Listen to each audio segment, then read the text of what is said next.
There are places where the earth hides secrets so brutal, they whisper from the grave. Not in words, but in wounds.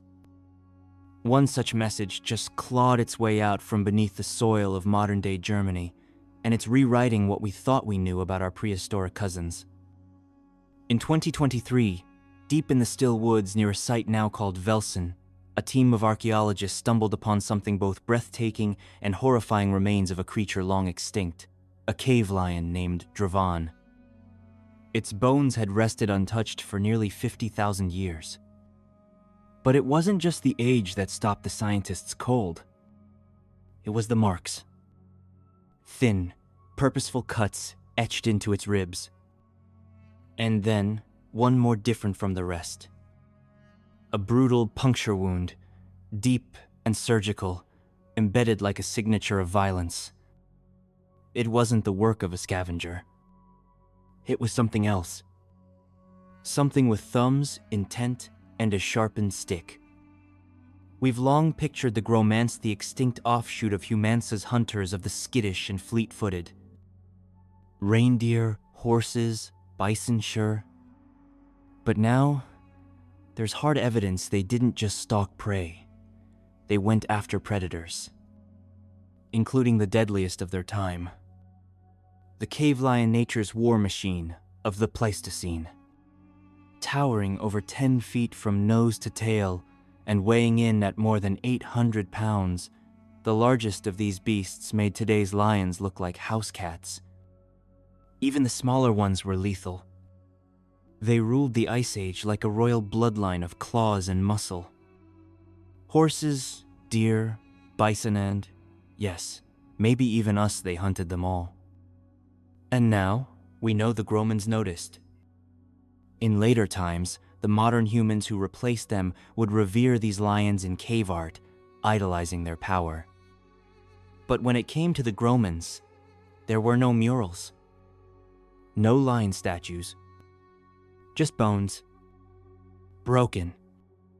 Sliced. And punctured. Sure, there had been scattered lion fossils near Grohman camps before, but nothing that screamed, hunt. Until Velsen? Back at the site, the skeleton was dated around 48,000 years old. A precise moment just before the Grohmans vanished. They still coexisted with lions then. Still fought for territory. Still bled for food. The body belonged to an older male lion. Forensic evidence confirmed the obvious. This wasn't scavenging.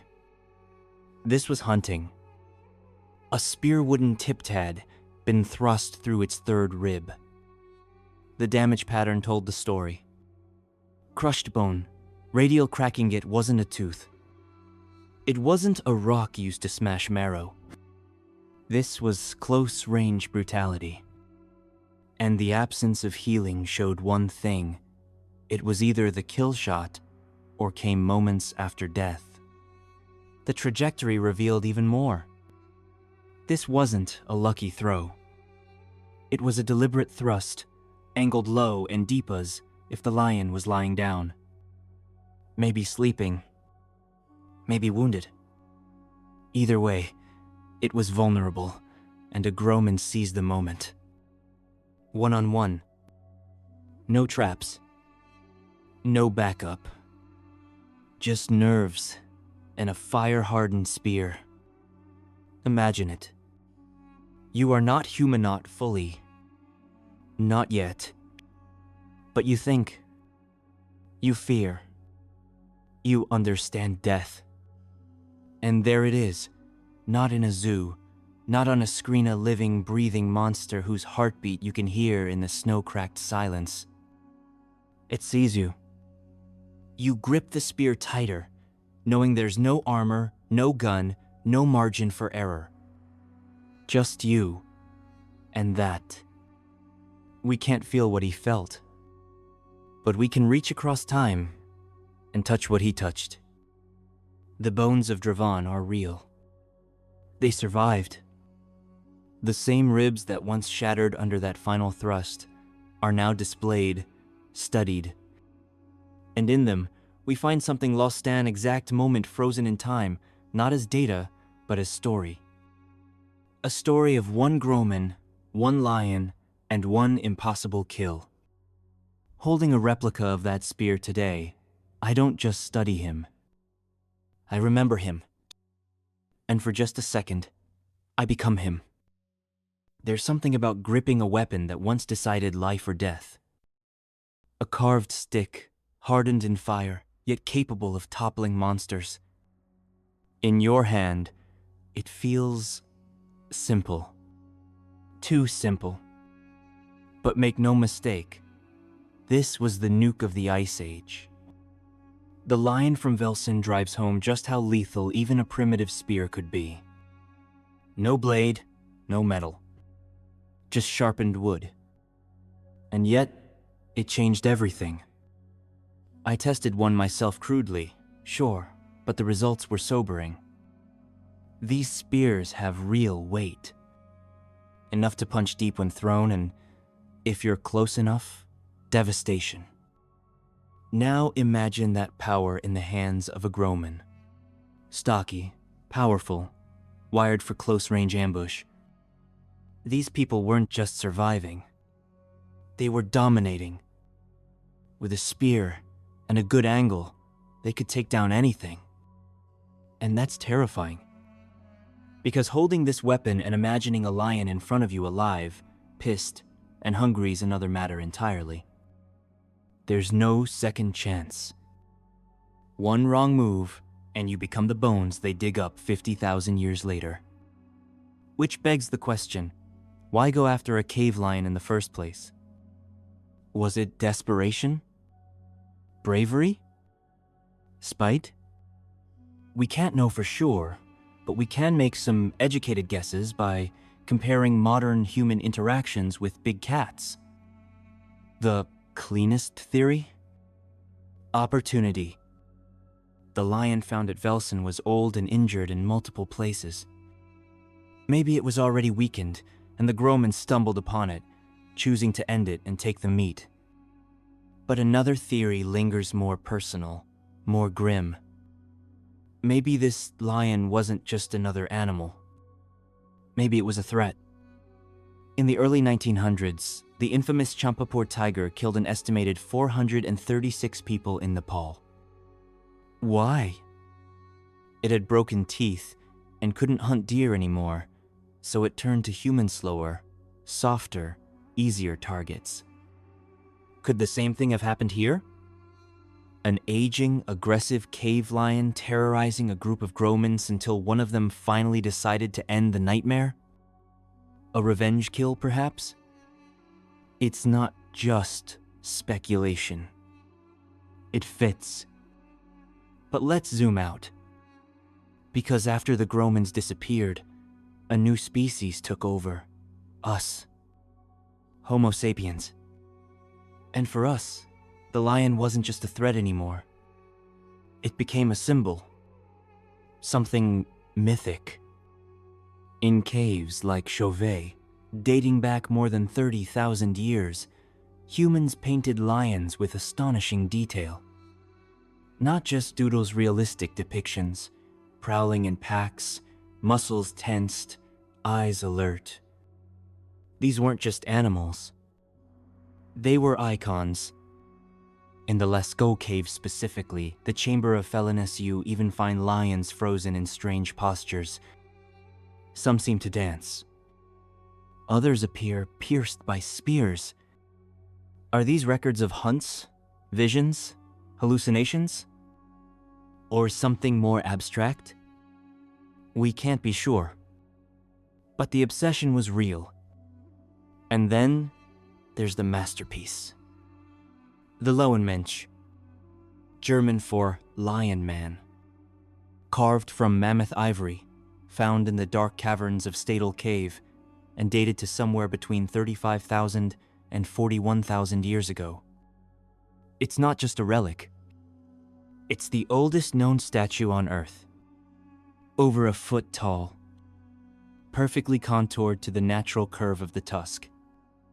And here's the crazy part, took over 370 hours to make, using nothing but flint tools. No shortcuts. Just time, patience, and obsession. That kind of dedication tells us something big. This wasn't just a hobbyist's trinket. It was spiritual. The lion wasn't just real. It was transcendent. Did the statue represent a man in a lion pelt? A god? A shapeshifter? We'll never know. But we do know this: the lion mattered. Not just as meat, but as myth. Compared to that, the earlier world of the Grohmans looks almost quiet. Their record with lions is less expressive, more violent. They didn't leave behind cave murals or ivory statues. They left bones, scars, evidence of battles fought hand to paw. And while Homo sapiens dreamed of lions in myth, the Grohmans only knew them as one thing: competition. The lion's journey didn't end with extinction, it evolved. Not just in biology, but in meaning. From meat to myth. From hunted predator to sacred icon. And that shift says as much about us as it does about the lions themselves. Across cultures, these animals weren't just respected, they were charged with symbolism. They weren't just feared, they were used as mirrors. For status. For power. And sometimes, for proving what it means to be a man. Among the Masaru people of East Africa, for instance, lion hunting wasn't about food. It was a coming-of-age challenge. A ritual. Young warriors would go after lions to show the community they were ready. Ready to protect. Ready to lead. Ready to earn respect the hard way with risk and blood. And when they succeeded, it showed. The lion's mane might be worn like a crown. The claws turned into amulets. These weren't decorations. They were announcements. Announcements of survival, strength, and social rankle without saying a word. But not everyone went head-on with lions. Take the Sand people in southern Africa, original masters of timing. When lions brought down big prey, the Sand didn't fight them. They waited, watched, let the lions feast until they were slow, lazy, distracted. Then, the Sand moved and took a chunk of meat and disappeared again. No war, just precision. It wasn't about overpowering the beast. It was about understanding it. These two approaches own, bold and symbolic, the other, strategic and silent, show just how deeply lions have shaped human behavior. They weren't just a food source. They were part of the social code. A living currency of risk and reward. And this wasn't limited to modern humans. The Grohmans, those earlier cousins of ours, may have had a similar relationship with lions, albeit less flashy. At the ancient site of Einhornhöhle, which predates Velsen by over 140,000 years, archaeologists found something curious. Buried deep in a layer, rich with predator remains, were 3 paw bones from a cave lion. One in particular, a toe bone, bore precise cut marks near the joint. It looked like someone had skinned the lion with the intent of keeping the claw attached. That's not butchering for meat. That's taxidermy with purpose. And it mirrors what would come thousands of years later. In Roman times, elite soldiers who carried the sacred eagle banner often wore lion pelts. Not for fashion, for dominance. A walking billboard that read, "I wear the king of beasts because I am its better." Now imagine that logic applied 190,000 years ago. A Grohman hunter walking into a rival group draped in the skin of a cave lion, claws still attached. Not a word needed. His clothes already told the story. A walking resume of who not to mess with. And the more we dig, the more it seems these ancient people weren't as primitive as we once assumed. They decorated. They curated. They wore meaning like armor. Evidence from sites like Sapina shows Grohmans collecting fossils, shells, even colored pigments. They made necklaces from eagle claws. And for them, a lion pelt wasn't just insulation, it was intimidation. Now sure, to us it might seem strange getting sentimental about animal parts. But think about it. We spend insane amounts of money today on watches, sneakers, custom plates, and hood ornaments. For them, claws were clout. So picture it. A mature Grohman, scarred from years of survival, crosses paths with a distant band while scouting. He's quiet. No boasting. But hanging from his shoulders is a cave lion's pelt. Its claws sway with every step. He doesn't have to speak. His outfit is the introduction. He radiates danger, wisdom, and control. And whatever happens next conversation, trade, thread it, all starts with that unspoken message. I face death, and I wear it. Sometimes, the most powerful messages in history come not from writing or words, but from what people chose to wear. Something as primal as a lion pelt could carry enormous weight.